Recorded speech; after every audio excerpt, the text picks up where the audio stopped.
So Destiny Breast 05, you can think of as Catherine's direct successor, which is essentially, can we improve upon adjuvant therapy for those patients who have residual disease? And I want to point out a few things with Destiny Breast 05 that were different when compared to the Catherine trial. This is truly a high-risk population, so it's not as broad as the Catherine trial.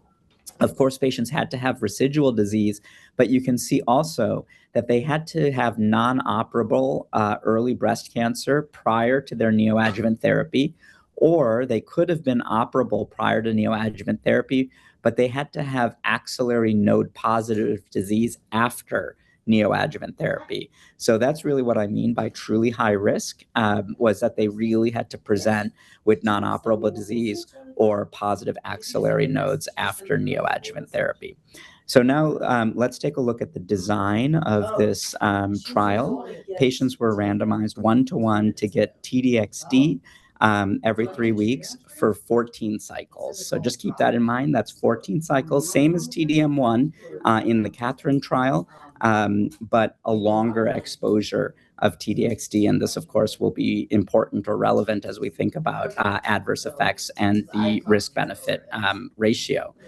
So let's take a look at in the Destiny Breast 05 data, the 3-year invasive disease-free survival rates.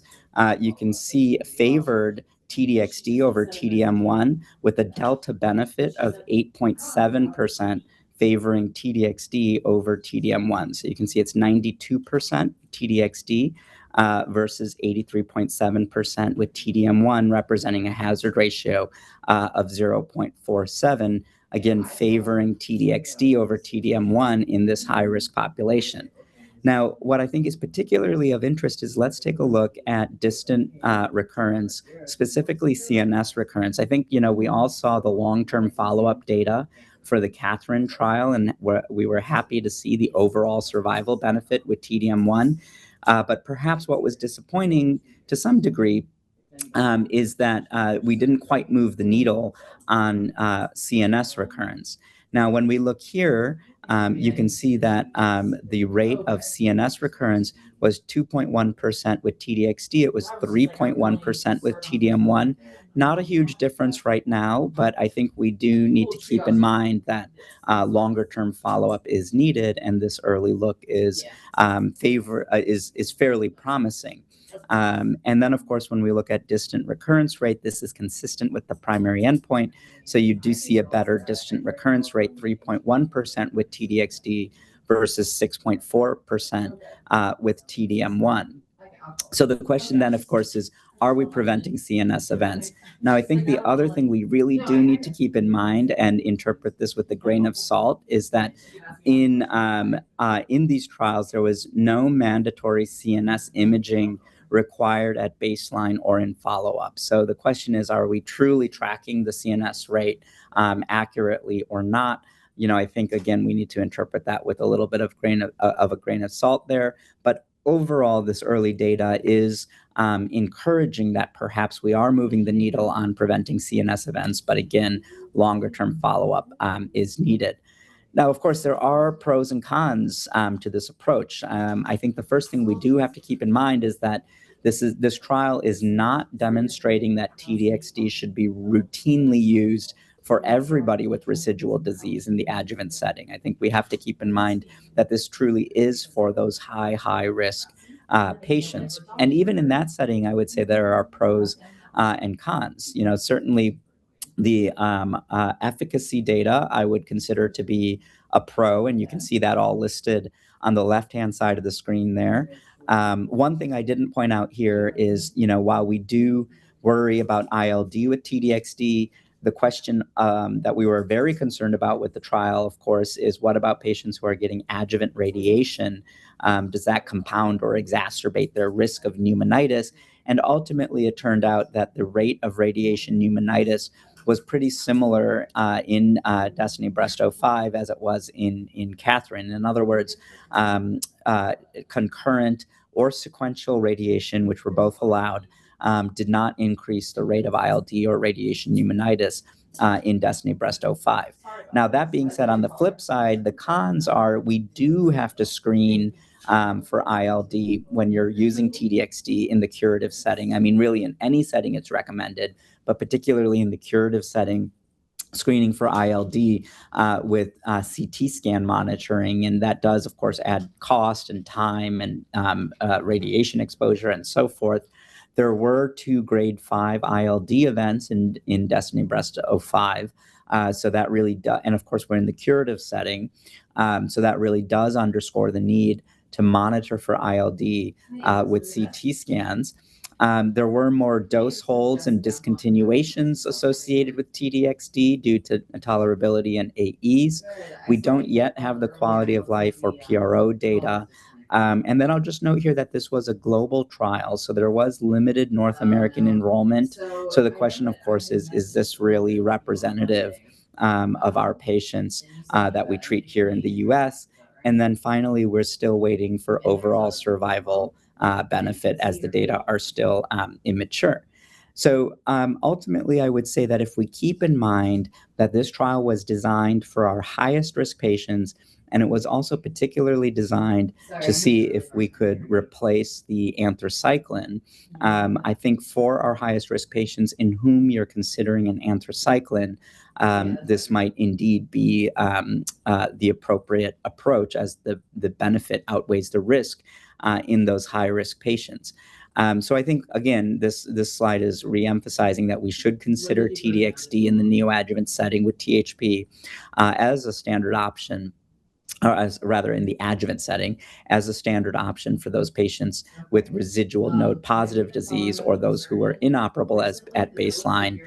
And those patients who were operable at baseline and are node negative at the time of their breast surgery, I think TDM1 should remain as the standard approach for those patients who are perhaps a little lower risk. Still high risk, I would say, because of the residual disease, but perhaps not as high risk as the Destiny Breast 05 population.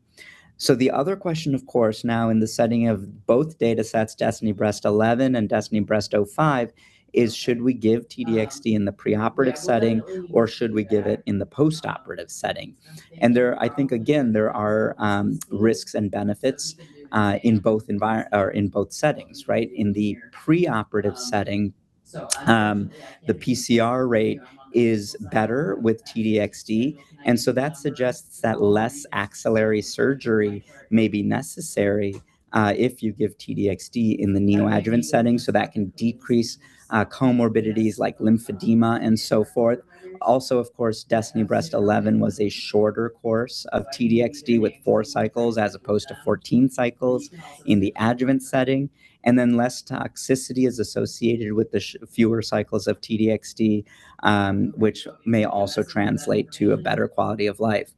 On the other hand, the postoperative approach, or saving TDXD for those high-risk patients with residual disease, gives you the opportunity to de-escalate preoperative therapy. In other words, sparing the need to use TDXD for those patients. If you're able to get away with a PCR in those patients who you haven't used TDXD in the neoadjuvant setting, you may not have to expose them to TDXD at all. So I think there are pros and cons with both approaches. And this, again, is where hopefully some of those predictive assays like the HER2-DX assay will help guide our approach. There's also adaptive approaches that are under development, like using imaging in the neoadjuvant setting to determine when to escalate therapy, but this has not been validated yet. And so I think ultimately we really need to use this kind of decision-making tree. So this is sort of the early breast cancer algorithm when we put all of this together here. Certainly in our early stage, low-risk patients, who are operable at the time of surgery, especially if they've got small tumors, less than a centimeter, node negative. These are certainly patients who should go to surgery first, because certainly in the stage 1 setting, based on the results from the APT trial, which we didn't get a chance to review, But those are patients who could certainly get away with TH as de-escalated therapy. And perhaps if you do ultimately find stage 2 or stage 3 disease discordant with their clinical presentation, you always have the opportunity for escalating their adjuvant therapy with TCH plus or minus P or ACTH plus or minus P. Now, if you're in the middle there and you have a tumor size that's between 1 and 2 centimeters and they're axillary node negative, we would follow the paradigm on the left. If they're axillary node positive, that of course puts them in the high risk population there, where we would really approach the patients who have tumors that are larger than 2 centimeters and or are clinically node positive. With TCHP, of course, the caveat of can you drop the carboplatin based on what we discussed earlier. And now for our highest risk patients, the possibility of including TDXD in the neoadjuvant setting or in the adjuvant setting for that matter. Certainly, we hope for a PCR so that we can get away with just the antibodies HP in the adjuvant setting. But for those patients who have residual disease, as I mentioned earlier, TDM1 really remains our standard of care for those who are operable at baseline and have residual disease. But those who are not operable at baseline or had node positive residual disease, TDXD is an option we may be able to consider.